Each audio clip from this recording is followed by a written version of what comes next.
You're listening to the Jonesy and Amanda podcast. Emma is the editor of the Daily Oz. Emma, hello. Hello, my friends. There's a hot new doco that we need to talk about. Have you heard about Melania? I have heard about this. Before we get to it, who commissioned it and who asked for it? Well, that's a great question. Amazon MGM Studios have actually paid a whopping US $40 million for the rights, plus about $35 million to market it. It's the most expensive documentary ever. I was hoping that this was actually going to be a film about her whole life, which I might be interested in seeing, but it's very specific. It documents her life in the 20 days leading up to Trump's second inauguration.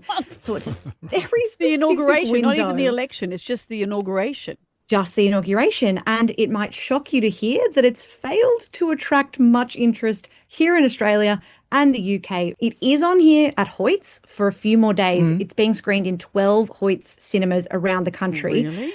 But ahead of opening day, just one ticket was sold in Australia. Just one. What, one in the whole UK? country? Just one in the whole country. The UK, its premiere screening of Melania also sold just one ticket, but the second screening had sold 3 tickets the last time I checked, so a little bit more interest there.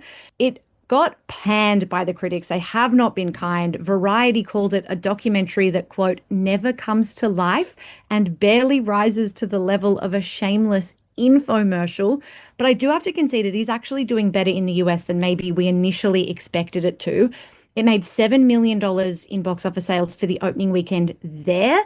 Look, that's something, but it's not that good. Typically, big budget films make upwards of $100 million on debut. Mid-budget films, $15 to $30 million is considered a success. So $7 million, not huge in terms of, how much has been spent on this doco. The memes around this have been very funny. I saw someone saying that, Abraham Lincoln had said this is the worst experience I ever had in a theatre.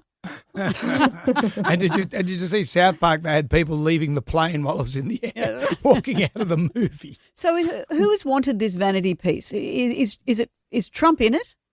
Trump is in it, definitely, but it's sort of Melania's perspective and what her life is like on the other side. She is obviously the driving force behind it. She's named as one of the executive producers. So it's very much her project. But, it sounds like a quite specific to US politics sort of a moment or a very Trump moment. But we have a similar moment unfolding here in Australia. Pauline Hanson actually released a 90-minute feature film called A Super Progressive Movie. Note the sarcasm, but that is what it's called last week. It's this animated kind of satire, very anti-woke agenda. It looks a little bit like South Park. There was a planned screening of a trailer of this movie at Parliament House last year, but that was cancelled because the film was deemed too offensive. There was a screening in Melbourne where footage emerged of a brawl. Protesters apparently snuck in and set off a stink bomb. But Holly Valance, an unlikely name back in the headlines, you might remember her from Neighbours. She had a hit song in 2002 called Kiss Kiss. Yep. Since then, she's married a British billionaire. She's become the kind of poster girl for far-right conservative politics in the UK. She actually wrote a song for this Pauline Hanson movie called Kiss Kiss My Ass. It's a reworked version of her earlier hit. Play for you. They say that I'm keeping in my sheet, 'cause I gotta be another D.